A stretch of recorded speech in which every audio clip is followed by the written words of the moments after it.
Como comer as Escrituras? Introdução. Chamamos nossas Escrituras de Bíblia Sagrada, e é correto que assim façamos. A palavra sagrado significa separar algo, mas quando se trata da Bíblia, considerada como a palavra de Deus, há uma maneira correta e uma maneira errada de fazer isso. Muitas pessoas separam as Escrituras de forma apenas física. A Bíblia da família tem um lugar de honra em uma estante bem alta, em algum lugar, acumulando poeira. Mas, como Charles Spurgeon uma vez disse, há poeira suficiente na Bíblia de algumas pessoas para escrever condenação com o dedo. E falando na direção oposta, Spurgeon também disse sobre John Bunyan que se você o picasse em qualquer lugar, seu sangue correria bíblico. A maneira correta de separar as Escrituras de forma santa é fazê-lo internamente. Guardei a tua palavra no meu coração para não pecar contra ti. Salmos 119, 11. Quando fazemos isso, podemos honrar a palavra de Deus de maneiras externas, como quisermos, o que inclui encaderná-la em couro preto. Não só de pão. Embora as Escrituras cheguem até nós na forma de um livro, devemos resistir à tentação de pensar que ela é principalmente um livro de informações ou dados. Ela é isso, claro, e as informações que contém são a verdade de Deus. As Escrituras são infalíveis em relação a tudo o que afirmam. Mas há mais envolvido nisso. As Escrituras nos são dadas como alimento, como comida. Se abordarmos a leitura de nossas Bíblias da maneira correta, seremos nutridos e cresceremos como consequência. Se abordarmos nossas Bíblias da maneira errada, a única coisa que acontecerá é que ficaremos inchados. Essa é a alternativa básica. Ou cresceremos ou ficaremos inchados.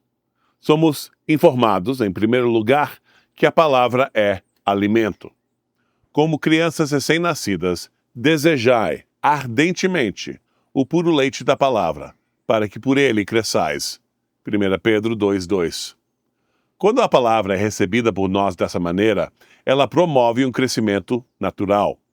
Ela edifica e constrói. Mas há outra maneira, menos frutífera, de examinar as Escrituras. Vós examinais as Escrituras, porque julgais ter nelas a vida eterna. E são elas que testificam de mim. João 5,39.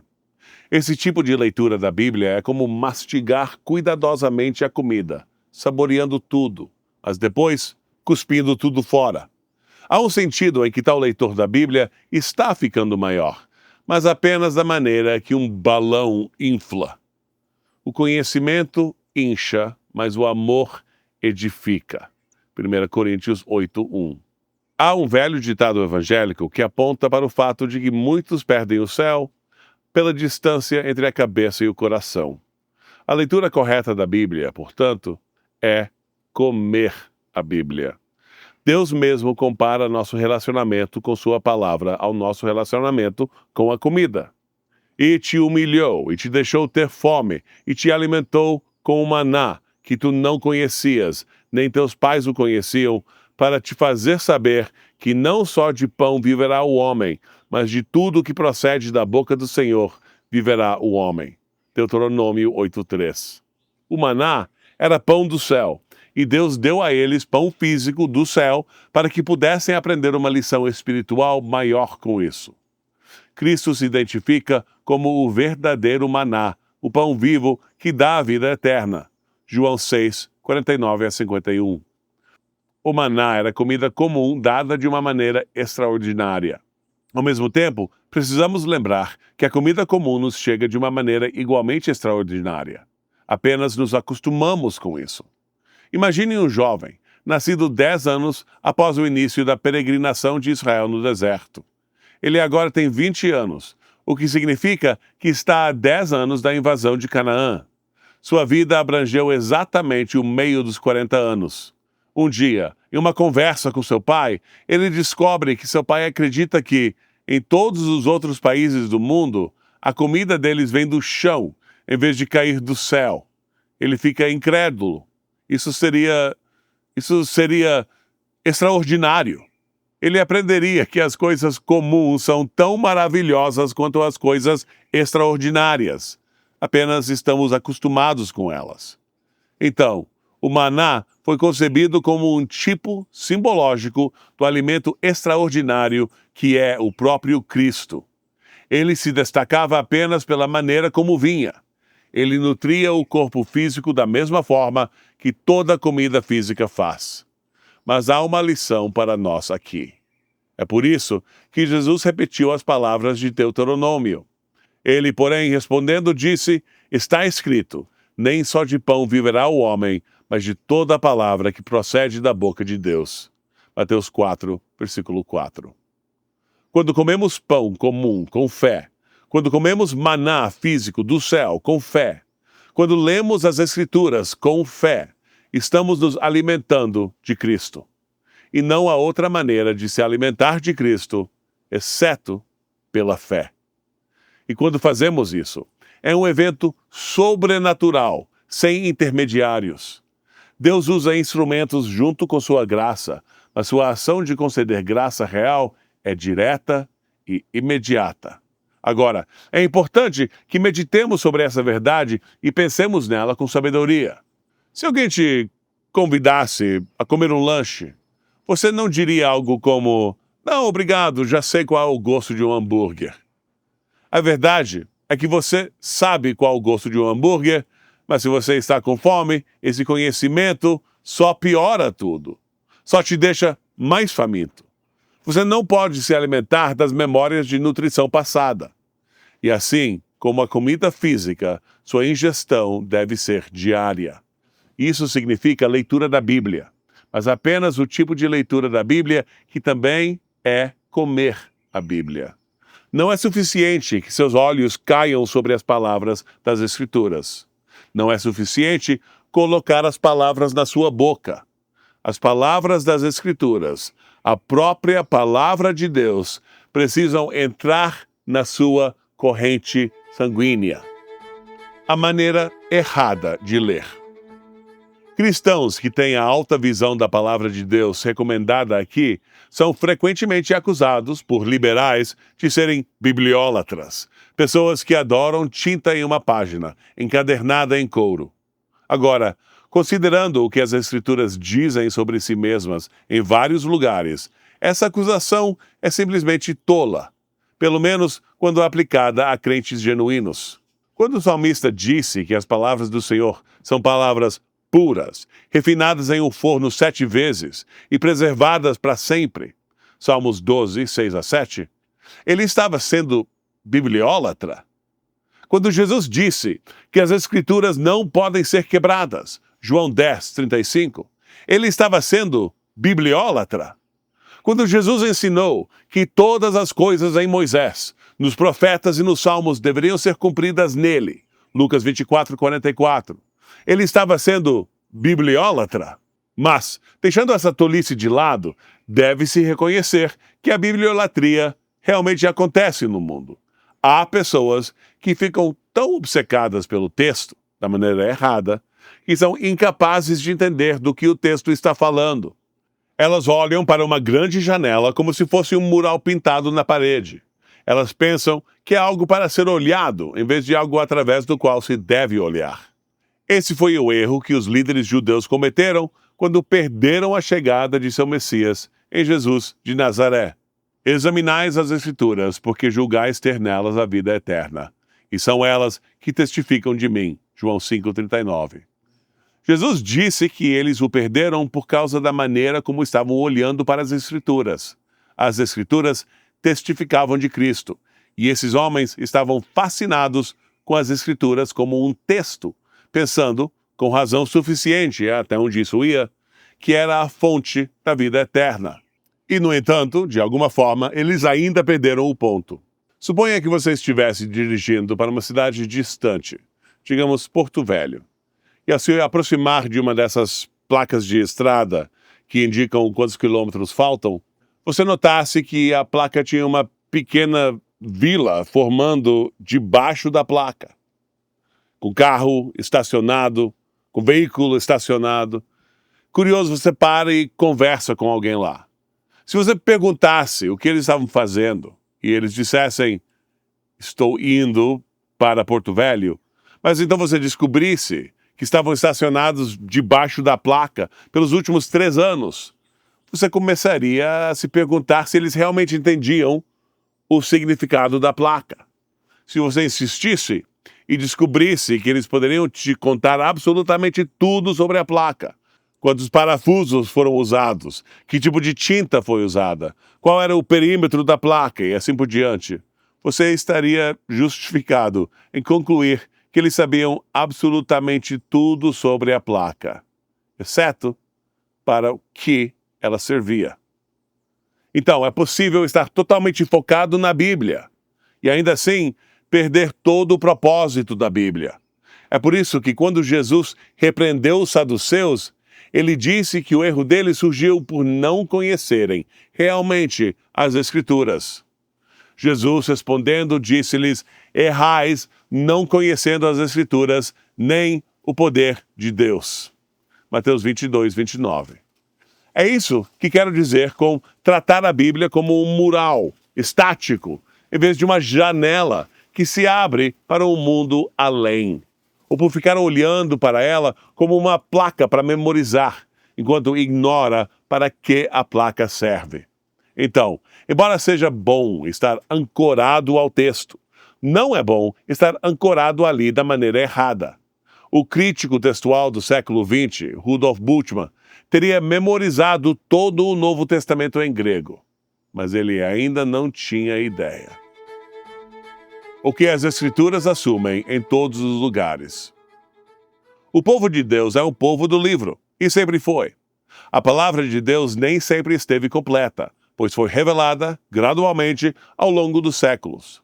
Mas o povo de Deus sempre valorizou o que tinha dela.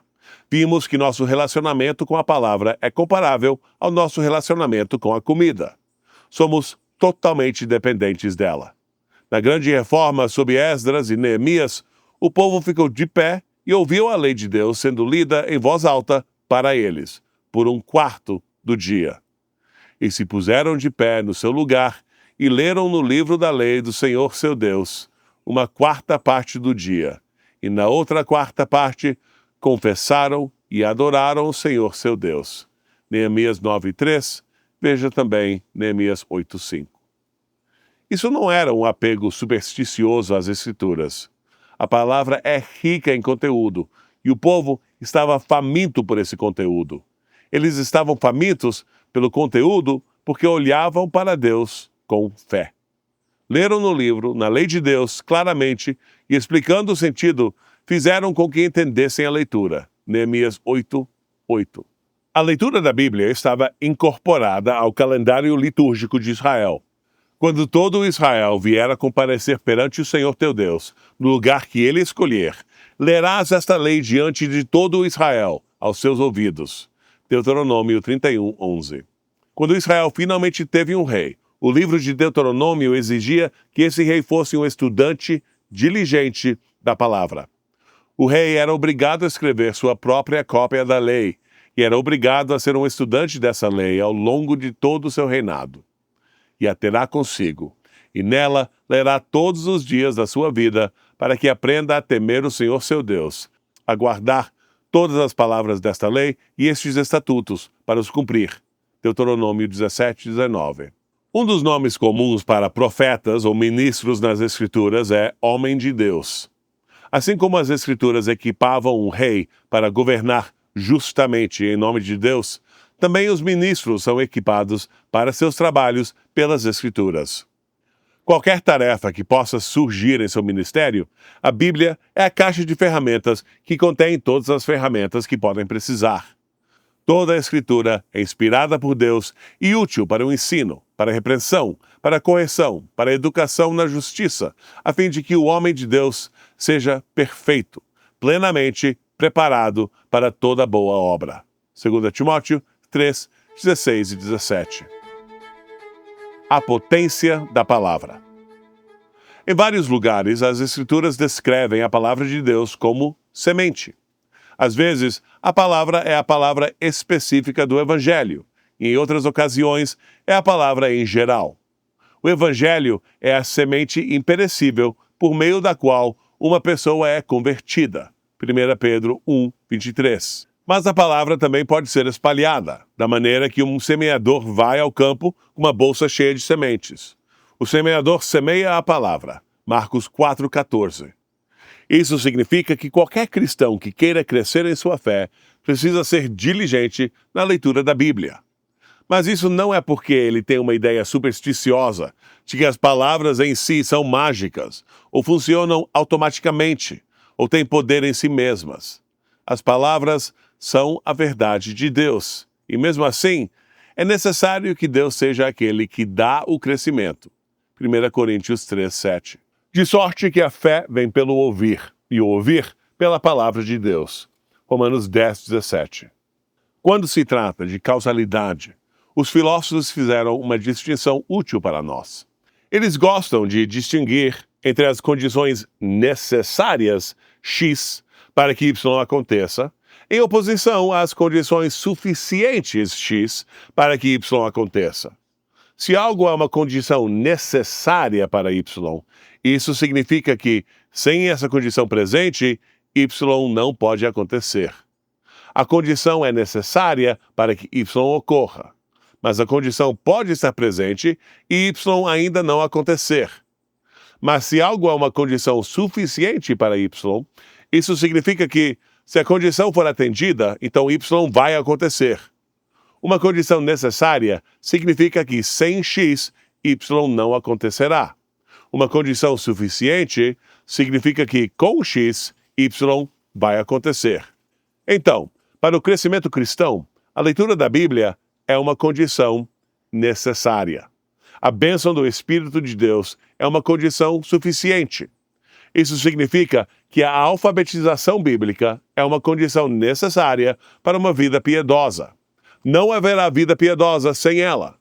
Mas é possível que o homem não regenerado tenha um bom grau de conhecimento bíblico intelectual, tenha lido várias vezes e ainda assim não seja piedoso.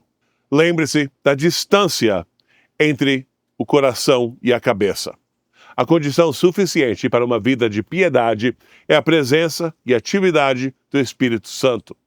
Ele é quem pega as palavras das Escrituras no coração de uma pessoa e as faz ganhar vida.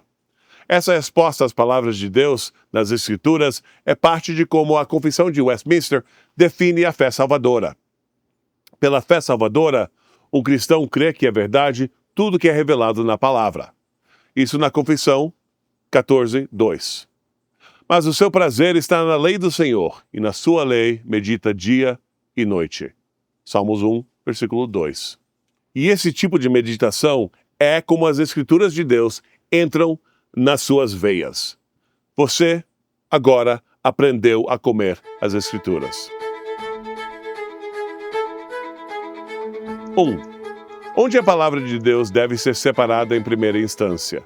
Devemos guardar a palavra de Deus em nossos corações para que não pequemos contra ele. Salmo 119, 11.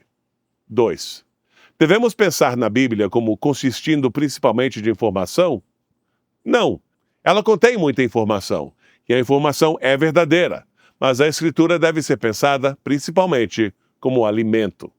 Pedro 2:2. 3. O que é uma maneira falsa de comer? É mastigar cuidadosamente a comida, mas depois cuspir tudo fora. A comida ingerida nutre e permite que a pessoa cresça. Mas esse tipo de alimentação falsa apenas incha uma pessoa. 4. O que significa a frase perder o céu pela distância entre a cabeça e o coração? Se alguém tem apenas um conhecimento intelectual das coisas de Deus e não uma lealdade profunda ou sentida no coração, ele está perdendo o céu por essa distância. 5. Qual é o elemento que nos permite nos alimentar de Cristo? Esse elemento é a fé. Quando temos verdadeira fé evangélica, estamos nos alimentando de Cristo quando comemos comida comum, quando participamos do sacramento e quando lemos as Escrituras. 6. O que é bibliolatria? É a prática de reverenciar as Escrituras como um mural estático, em vez de vê-las como uma janela, por meio da qual comungamos com o Deus vivo. 7. O que é comum em todas as verdadeiras reformas? Em uma verdadeira reforma, Deus dá ao povo uma fome profunda pela palavra de Deus. Eles não conseguem se saciar dela. Vemos um exemplo disso em Neemias, quando o povo ficava de pé para ouvir as Escrituras lidas por um quarto do dia. Neemias 9:3. 8. O rei era obrigado a ter conhecimento das Escrituras? Sim. Quando se tornava rei, ele era obrigado a copiar as Escrituras para si mesmo e a se tornar um estudante vitalício dessas Escrituras. 9. O que significa a frase homem de Deus nas Escrituras? É um termo comumente usado para um profeta ou ministro. Isso significa que a instrução em 2 Timóteo 3, 16 e 17 está se referindo à Escritura como a caixa de ferramentas de uso geral do ministro cristão. 10. Qual é uma metáfora comum nas Escrituras para as Escrituras? A palavra de Deus é frequentemente descrita como semente. 11. A semente sempre cresce automaticamente? Não. A parábola do semeador nos mostra que a condição do solo importa muito, junto com outras condições externas. Além disso, Paulo nos diz que Deus é quem dá o crescimento. 1 Coríntios 3:7. 12. Qual é a diferença entre uma condição necessária e uma condição suficiente? E como isso se relaciona com as Escrituras e nosso crescimento na santificação? Uma condição necessária significa que sem X, Y não vai acontecer. Uma condição suficiente significa que com X, Y vai acontecer. Então, para o crescimento cristão, a leitura da Bíblia é uma condição necessária. A bênção do Espírito de Deus é uma condição suficiente.